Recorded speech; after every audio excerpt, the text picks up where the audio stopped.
دخله تانية يا دكتور شريف، وبعد كده هنرد. احنا معانا الوقت وممكن نمد كمان نص ساعه او ساعه، مفيش مشكله. الناس موجوده.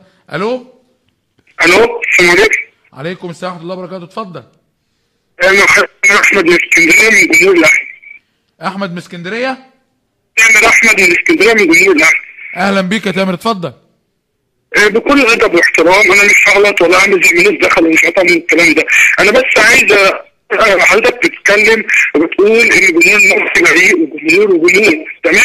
انا هحكي مع حضرتك وهتفق مع حضرتك، بس عايز حضرتك ترجع بالذاكره معايا كده اسبوع قبل حادثه بورسعيد المشؤومه، وترجع معايا لجمهور الاتحاد واللي حصل على بواباتكم في بورسعيد لجمهور الاتحاد ذات نفسه، وباعترافاتكم وباعترافات كل الناس اللي في بورسعيد اللي حصل. هل انا بكذب؟ هل جمهور الاتحاد ما اتمنعش من دخول بورسعيد على البوابات؟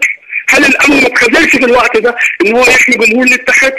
صح ولا غلط؟ انا مش بعمل فتنه بين جمهور الاتحاد والمصري، لا، الشغب موجود والكره موجود بين الجماهير، دي حقيقه بس لازم نعترف. ما تقوليش حضرتك ان الجمهور المصري بريء وتقعد تدافع عنه، لا، حضرتك اعترف عشان تقدر تصلح. حضرتك ما بتصلحش، حضرتك كده انت بتزود التعصب ده اللي بتعمله. هل انا غلطان؟ فاهمني؟ هل انا غلطان في الواقعه دي؟ طيب. هل انا كذاب؟ طيب يا محمد، احنا هنسيبك تتكلم كلامك وهنرد عليك في الاخر خالص.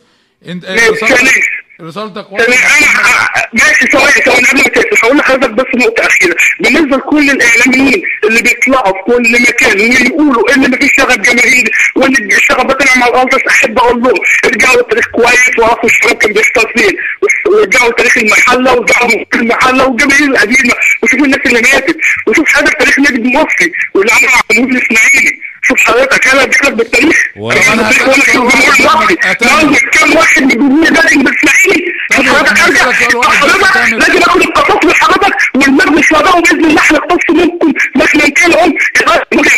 شكرا. مفيش مشكله يا تامر.